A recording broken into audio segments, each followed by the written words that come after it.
നമസ്കാരം. ചരിത്രപ്രസിദ്ധമായ തിരുപ്പറംകുന്റം കുന്നുകൾക്ക് മുകളിലുള്ള ദീപത്തൂണിൽ തൃക്കാർത്തിക ദീപം തെളിയണം. അത് ഇത്രയും വർഷം മുടങ്ങിയത് പോട്ടെ, ഈ വർഷം മുതൽ അത് എല്ലാ വർഷവും തെളിയിച്ചിരിക്കണം എന്ന് സർക്കാരിനും ദേവസ്വം വകുപ്പിനുമെല്ലാം നിർദ്ദേശം നൽകിയ അത് മദ്രാസ് ഹൈക്കോടതിയാണ്. മദ്രാസ് ഹൈക്കോടതിയുടെ മധുര ബെഞ്ചിൻ്റെ സുപ്രധാനമായ വിധി വന്നത് ഈ കഴിഞ്ഞ 1-ാം തീയതിയാണ്. ആ വിധി മുസ്ലിം സംഘടനകൾക്കും അതുപോലെ തന്നെ ഈ സംഘടനകളെ പിന്തുണയ്ക്കുന്ന സർക്കാരിനും ഒക്കെ വലിയ തിരിച്ചടിയായിരുന്നു. കാരണം ഇവരാണ് വർഷങ്ങളായി ഈ തിരുപ്പറംകുന്റം സുബ്രഹ്മണ്യ ക്ഷേത്രവുമായി ബന്ധപ്പെട്ട ഈ ദീപത്തൂണിൽ കാർത്തിക വിളക്ക് തെളിയിക്കുന്നത് തടസ്സപ്പെടുത്തിയിരുന്നത്. അവരുടെ വിശ്വാസ പ്രമാണങ്ങൾക്ക് എതിരാണ്. ഈ കുന്നിലൊരു മോസ്ക് ഉണ്ട് എന്നൊക്കെ പറഞ്ഞുകൊണ്ടാണ്. സത്യത്തിൽ ഈ കുന്നിൽ ഉള്ളത് ഒരു സുബ്രഹ്മണ്യ ക്ഷേത്രമാണ്. ആ ക്ഷേത്രത്തിൻ്റെ വകയാണ് ആ കുന്ന് മുഴുവനും. പിന്നീട് എപ്പോഴോ കയ്യേറി അവിടെ ഒരു മോസ്ക് പണിതു. അതിൻ്റെ പേരിൽ പിന്നീട് തർക്കമുണ്ടാകുന്നു.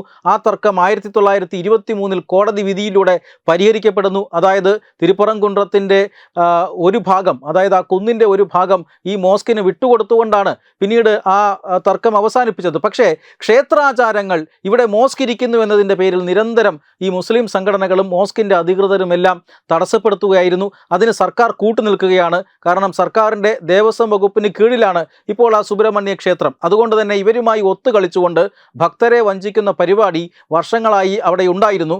ആ പരിപാടിക്കാണ് മദ്രാസ് ഹൈക്കോടതിയുടെ മധുര ബെഞ്ച് ജസ്റ്റിസ് GR സ്വാമിനാഥൻ കഴിഞ്ഞ ദിവസം വളരെ ചരിത്ര പ്രസിദ്ധമായ ഒരു വിധിയിലൂടെ പണി കൊടുത്തത്. അതായത് ഇനി മുതൽ അവിടെ തൃക്കാർത്തിക ദീപം തെളിയിക്കാം.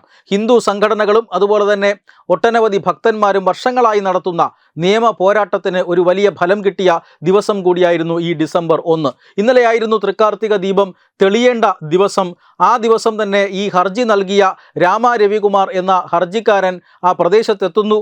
ദീപത്തൂണിൽ ഈ കാർത്തിക ദീപം തെളിയിക്കാനുള്ള ഒരുക്കങ്ങൾ പൂർത്തിയായോ എന്നറിയാനാണ് അദ്ദേഹം അവിടെ എത്തുന്നത്. പക്ഷേ അവിടെ ദേവസ്വം അധികൃതർ ഈ ദീപം കത്തിക്കുന്നതിനാവശ്യമായ യാതൊരു ഒരുക്കങ്ങളും നടത്തിയിരുന്നില്ല എന്നു മാത്രമല്ല, ഈ ദീപം കത്തിക്കാൻ അവർ ഒരു കാരണവശാലും തയ്യാറായിരുന്നുമില്ല. അതുകൊണ്ട് തന്നെ ഇത് ചൂണ്ടിക്കാട്ടി വൈകുന്നേരം 4:30 ഈ ഹർജിക്കാരൻ വീണ്ടും കോടതി അലക്ഷ്യത്തിന് കോടതിയെ സമീപിക്കുന്നു. അതായത് കോടതിയാണ് ഉത്തരവിട്ടത് തൃക്കാർത്തിക ദീപം തെളിയിക്കണം. ഈ വർഷം മാത്രമല്ല, എല്ലാ വർഷവും അത് തെളിയിച്ച് തീരൂ എന്ന ഉത്തരവ് നൽകിയത് കോടതിയാണ്. ചരിത്രത്തിലെ നിരവധി തെളിവുകൾ ഉദ്ധരിച്ചുകൊണ്ടാണ്, പ്രാചീന തമിഴ് സാഹിത്യത്തിലെ നിരവധി ശ്ലോകങ്ങൾ ഉദ്ധരിച്ചുകൊണ്ടാണ് കോടതി കഴിഞ്ഞ 1-ാം തീയതി അത്തരത്തിലൊരു വിധി പ്രഖ്യാപിച്ചത്. എന്നാൽ ഈ വിധിയെ അട്ടിമറിക്കാനാണ് സ്റ്റാലിൻ സർക്കാരും അവിടുത്തെ ദേവസ്വം വകുപ്പും ചേർന്ന് ഈ ക്ഷേത്രത്തിൻ്റെ എക്സിക്യൂട്ടീവ് ഓഫീസറും ചേർന്ന് ശ്രമിച്ചത്. ഭക്തരെ വഞ്ചിക്കാനായിരുന്നു അവരുടെ ശ്രമം. പക്ഷേ ഹർജിക്കാരൻ വിട്ടുകൊടുത്തില്ല.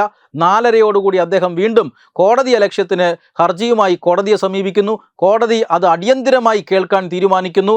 സിറ്റി പോലീസ് കമ്മീഷണറെയും അതുപോലെ തന്നെ ക്ഷേത്രത്തിൻ്റെ എക്സിക്യൂട്ടീവ് ഓഫീസറെയും വീഡിയോ കോൺഫറൻസ് മുഖേന കോടതിയിൽ ഹാജരാകാൻ ആവശ്യപ്പെടുന്നു.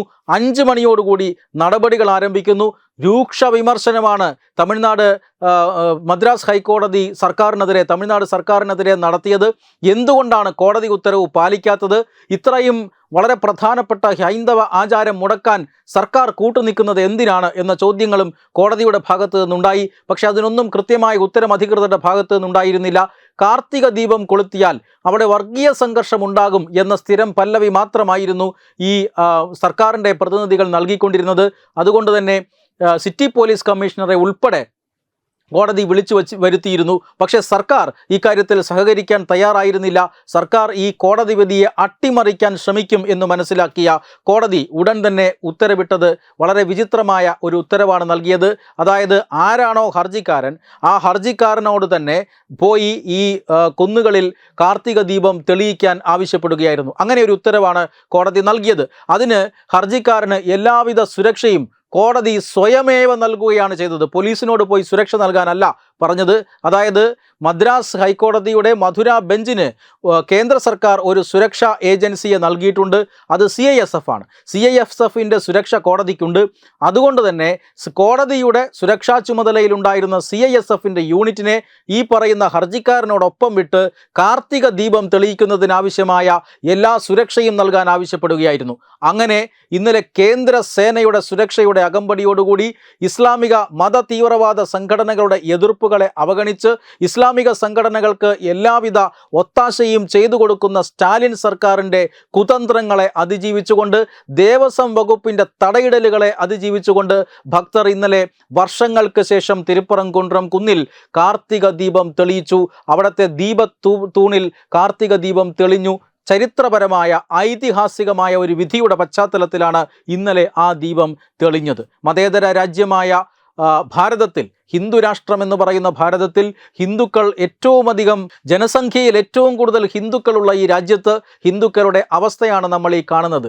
നൂറ്റാണ്ടുകളോളം പഴക്കമുള്ള ആചാരത്തെ വർഷങ്ങളോളം തടഞ്ഞു വയ്ക്കുക, അവസാനം അത് കോടതിയിലെത്തുമ്പോൾ അനുകൂല വിധി സമ്പാദിക്കുക, ആ അനുകൂല വിധിയെപ്പോലും കോടതി അലക്ഷ്യത്തിലൂടെ അട്ടിമറിക്കാനുള്ള ശ്രമം ഒരു മതേതര സർക്കാർ നടത്തുക, അതിന് തീവ്രവാദികൾക്ക് ഒത്താശ ചെയ്തുകൊണ്ട് എല്ലാവിധ തടസ്സങ്ങളും സൃഷ്ടിക്കുക, ഏറ്റവും ഒടുവിൽ കോടതിയുടെ അനധിസാധാരണമായ ഒരു വിധിയിലൂടെ, കോടതി നേരിട്ട് നൽകിയ സുരക്ഷയിലൂടെ ഭക്തജനങ്ങൾ ഈ ദീപം കത്തിക്കുക എന്ന് പറഞ്ഞാൽ വളരെ വിചിത്രമായ ഒരു സാഹചര്യം, സാമൂഹിക അന്തരീക്ഷം രാജ്യത്ത് നിലനിൽക്കുന്നുണ്ട്.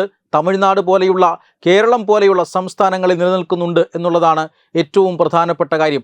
ഒരു മോസ്ക് ആ കുന്നിൽ സ്ഥിതി ചെയ്യുന്നു എന്നതിൻ്റെ പേരിൽ ഹിന്ദുക്കൾക്ക് ആരാധനാ സ്വാതന്ത്ര്യം നിഷേധിക്കുകയാണ്. ഈ കാർത്തിക ദീപത്തിന് എതിരെ തിരുപ്പറംകുன்றത്ത് മാത്രമല്ല, തമിഴ്നാടിൻ്റെ മറ്റു പല ഭാഗങ്ങളിലും, മുസ്ലിം ഭൂരിപക്ഷ പ്രദേശങ്ങളിലും ക്രിസ്ത്യൻ ഭൂരിപക്ഷ പ്രദേശങ്ങളിലും, അതായത് പരിവർത്തിത ക്രിസ്ത്യാനികളുള്ള ചില പ്രദേശങ്ങളിലുമെല്ലാം കാർത്തിക ദീപം തെളിയിക്കുന്നത് തടസ്സപ്പെടുത്താൻ ചില സംഘടിത ശ്രമങ്ങൾ ഉണ്ടായി എന്നതും ഇന്നലെ തമിഴ്നാട്ടിൻ്റെ പല ഭാഗങ്ങളിൽ നിന്നും വ്യക്തമാവുകയാണ്. സത്യത്തിൽ ഹിന്ദു ഭൂരിപക്ഷമല്ലാത്ത മേഖലകളിൽ എന്താണ് നടക്കാൻ പോവുക എന്ന് തമിഴ്നാട് വീണ്ടും വീണ്ടും ഈ ആധുനിക യുഗത്തിലും കാട്ടിത്തരികയാണ്. വെബ് ഡെസ്ക് തത്തുമൈ ന്യൂസ്.